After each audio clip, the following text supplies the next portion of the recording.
You're going to love this interview. Just got done editing it. I'm glad I got it live for you. I'll be in the comments for the next 30 minutes hanging out, answering any questions you have. In fact, leave a comment below about data points or what you think is going to happen to the company, and I will respond to every comment. Additionally, if you're just loving the content, click the thumbs up and I will go and check out your profile as well and give your videos some love as well. In the meantime, enjoy the interview.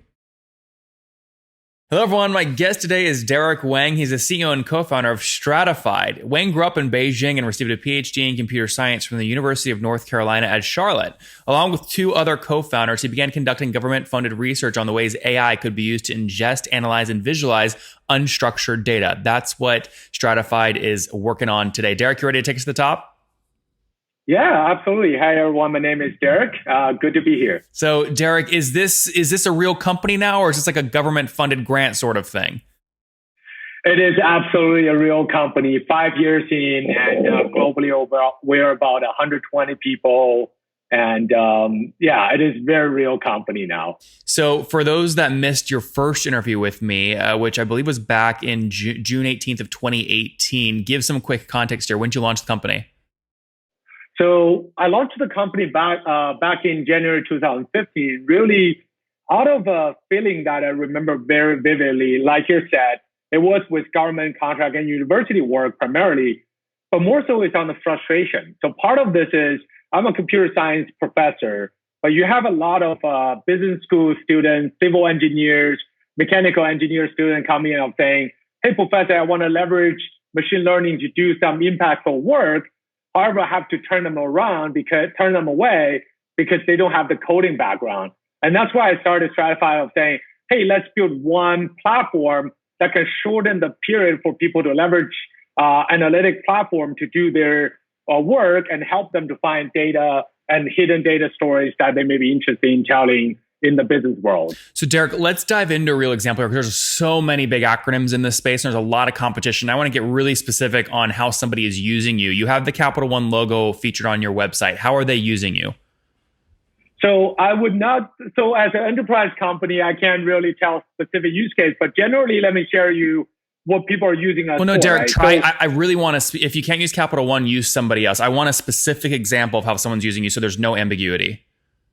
Yeah, so absolutely. So one of the large financial companies that are using us. So in a way where you can think about this, in this current financial situation, they are pressured to release product to gain market structure, right? So traditional marketing campaigns or A/B testing are out of the picture. They don't have the luxury to respond to that.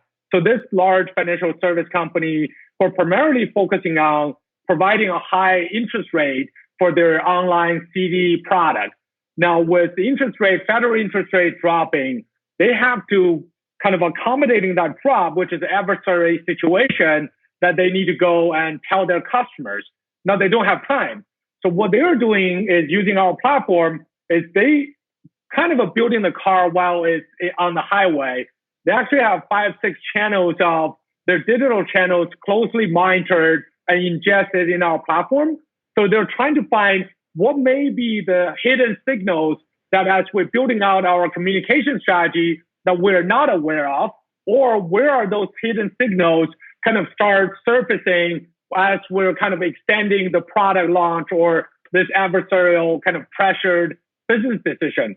So they got their call center, their online chat, their survey, their community channels, their emails, and whole 9 yards of their digital channel around that product plug into our platform. So the key nuggets of our platform is to like an extension of humans, their ability to extract those hidden signals in the form of textual data or in the form of structured hotspot and et cetera, and review that to the audience, right? To their end users who are using that. So Derek, let me try and put this in like 2 sentences, and you tell me if I'm on the money or not. A bank, for example, federal interest rates because the virus have gone down to 0. They have a CD product where they're going to pay an interest rate, call it 2%. I'm making that up. That might be attractive. They might use your platform to look at all the data they've ingested and realize back when interest rates were higher 4, 5, 6 years ago, there was a person that did have a CD with them that then canceled it when rates dropped. dropped. Now might be a good time to now message those people to get them back on, and they would only see that signal because they've put all the data together in one spot because of Stratifyd. Exactly. There's one side of the other side. That's what you're saying acquisition. The other side is communication around reducing the churns, right? Now they can go into their existing customer and leveraging our platform to say, hey, how are different demographics are needing those communication strategies? Some of them, high net worth, high value customers, they build out more executive personal reach so that Nathan, your value customer, we don't want to lose you. Here's why we're doing this, but here's how we can make your life easier with this transition. Or because the drop of that rate, they're anticipating a lot of people will call their call center or online chat. They can proactively understand what may be the primary concerns or questions they have, building out that knowledge center, that knowledge articles, or the talk track to kind of make sure people are eased into that process. You always need to respond to the business impacts, but the only thing you can do is build out a better communication strategy, and we're there to help them to know what they need to build in their communication. And Derek, strategy. are you still focused on enterprise customers? You told me last time your average customer, these ACVs were around $112,000, $150,000 a year. Is that still your target? So we are looking at, as the product getting more mature, we're actually going a little bit broader than that. So we have tiered pricing right now that people can start engaging us with 24,000 to start, but also upwards to six figures. When you look at though your sweet spot, so if you look at your total revenue and then your total customer count, though, is it fair to say your average ACV, your average annual revenue per account, is still in that $100,000 to $200,000 range? Yes. Okay, got it. And that you were serving, so 2014 launch, you're scaling. I think my audience now clearly understands the product. You'd raised $12 million back then. Have you been able to continue to drive growth just on that 12 million, or have you raised more money?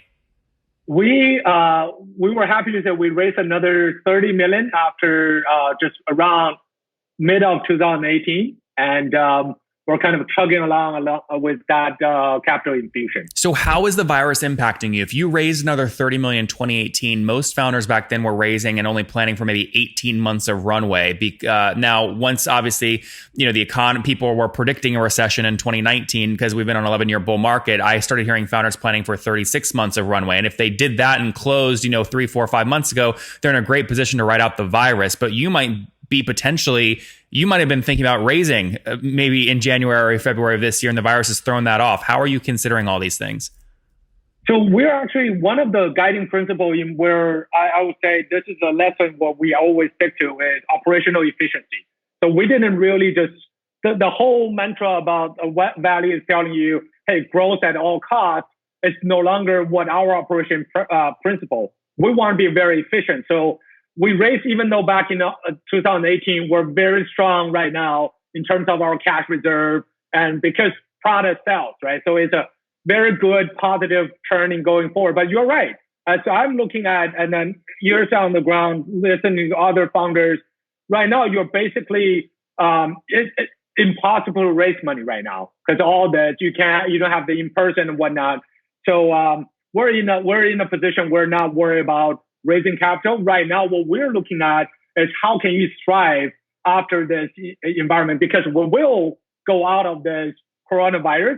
It's where we are seeing more and more company having digital transformation. Before it was a nice to have. Right now, it's a must have. Everybody needs to listen to folks from the calls online because that's the only way they're communicating with the organization now. So we are actually looking at an increased demand of our platform in terms of number of users looking at it. Give you an example, just in the past two and a half weeks, when we went on full mobile work from home, our user count actually literally doubled. And our volume count of data point is 5x than before, right? This has become it's a very Derek, sorry, what does user count double? What does user count doubling mean? What was it before the virus and what is it now up to now? And what is a user? So the way that it's really people who has a license to our platform and start using it in the organization. Typically, if you think about our primary user, they're the expert in the organization. But it could be free. Is this a free user? No, we don't have free user. Okay, so you're talking paid. Okay, so last time you came on the show, you were serving about 30 customers. How many are you serving now today? So our customers keep growing both horizontally in terms of within our organization. So we fully embrace the land, adopt, and retain process. So I would say that 30 users, 80% of them already had a 1 or 2 times of upsell within the organization. And then we'll keep adding new logos, right? Since we're in the organizational setting, every quarter our goal is to 3 to 4 new logos that we're. So how many logos total today? So we're about 40, so about 50 logos as we're going forward in the closing our last quarter. And are you saying that over the past 30 days, you've added like 10 or 15 new logos because of the virus? No, okay. Sorry, no. So the upsell of the user come in with their internal upsell, right? There's existing customer just want more licenses. I see. Want more data volume with us. So how many total users do you have across these 50 logos pre-virus? So pre-virus, we're in the hundreds. Okay. And now we're over that hump of users. As a data analytic platform, that's a lot of growth in the organization. So 200 plus users across 50 logos or more than 100? More than 200. More than 200. Okay, so just to be clear, to put it in one easy to understand sentence, you had about 50 logos paying for your platform, back in February of 2020. Now, because of the virus, you're seeing Stratifyd get used by more of that organization to the tune of more than doubling. So you have over 200 humans inside those 50 organizations now using Stratifyd to some degree. Yes. So because one of the things, exactly, that's the right way of saying it. And we have more users than the 200. Because that's a key operational metric. I'm not here to kind of just dive into that. But yes, you got that direction right. Okay, amazing. And then, talk to me a little bit about the land and expand mode. Last time, and let's understand this from your team perspective. You had about 35 people on your team about 20 months ago when you came on. How many people today? So US, we are about 70 people. Globally, we have another 35 people globally. Okay, and those are all full time? All full time, yeah. Okay, so that's 105 total. Are you laying people off right now to try and preserve cash because of the virus?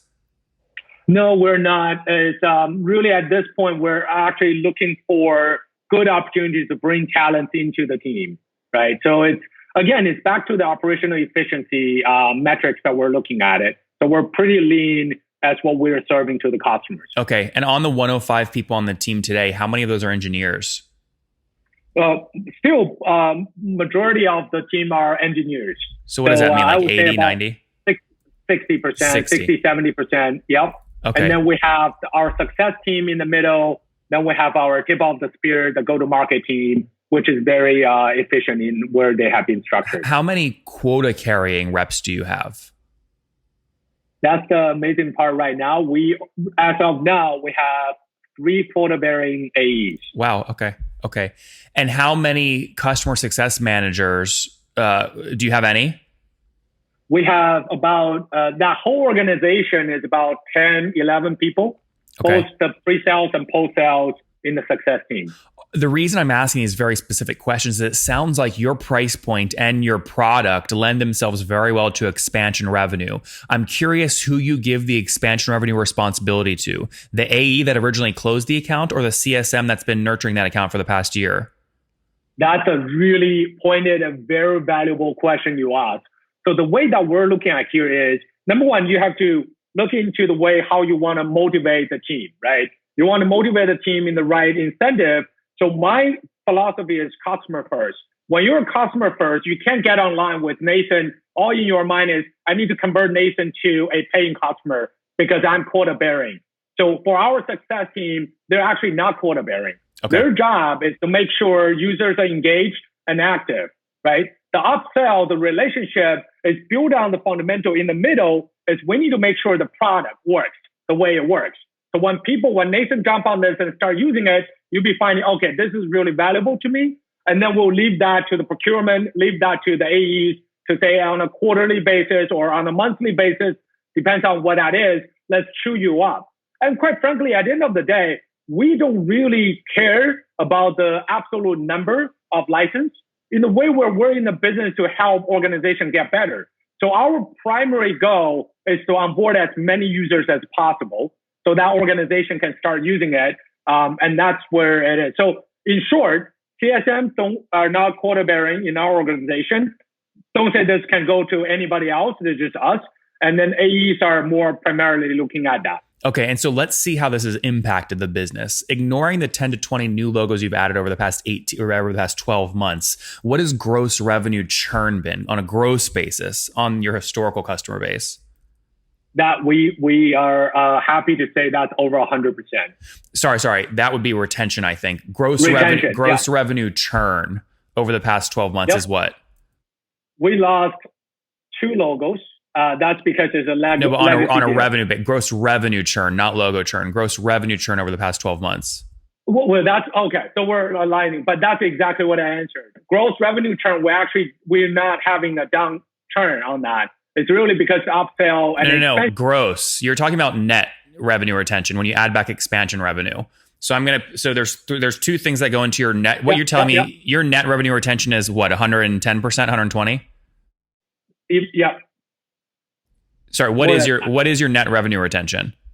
So we're about 120, between 120 and 130. Okay, so the way that you get that number is you take you take 100% from a year ago, you add expansion, and you subtract contraction. So what I'm trying to ask you is, what was your contraction on a percent basis over the past 12 months? 3, 4, 5, 6% gross revenue churn annually. Oh, sorry. Yes, that's a great point. We were about 3.6%. Monthly or annually? Annually. Oh, wow. Okay, that's very good.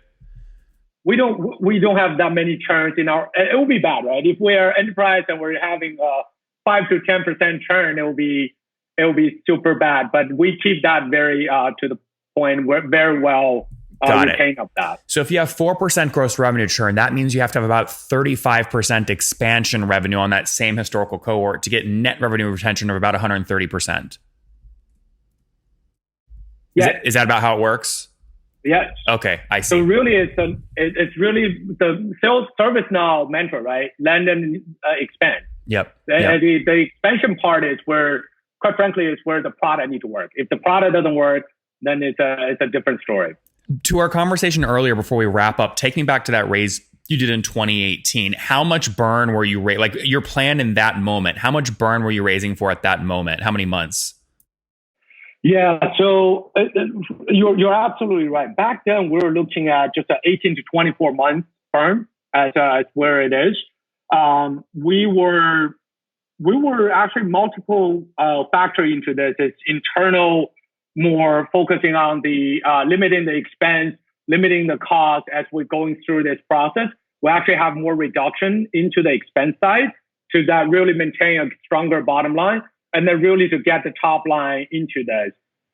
So that's really prolonged our runway. And also the other piece for your audience, I would say for startups right now, look for alternative financing, right? Venture debt, looking for credit revolvers and all that. At different varying degrees of startup life cycle, financial institutes will have a different instruments for you to leverage. Mm-hmm.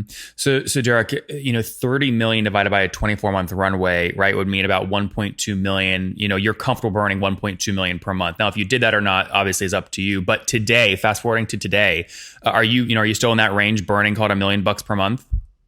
We're about 70% of what that is. Okay, good. Okay, got it. So net burn monthly about $700,000, and you have plenty of runway left to ride out the virus. Yep. That's obviously a great spot to be in. Last question here. You told me, again, 18 months ago, 30 customers at $112,000 ACV. I think that puts you at like a $3.5 million run rate at that time. If you've now grown to about 50 customers about those same ACVs, that would put you at around a $6 million run rate today, or 5.5 to 6. Is that about right? That's about right. Healthy growth, Derek. Let's wrap up with the famous 5. Number 1, favorite business book. Well, your book. That was a really good book. Promoting Nathan's book. Yes. You got a chance to read it, huh? I did. And I read the forward. Thank you for writing it. Very good. All right, number 2. Is there a CEO you're following or studying? Right now is actually Satya from Microsoft. Number 3. What's your favorite online tool for building your business? Zoom. Yeah. Number 4. How many hours of sleep are you getting every night?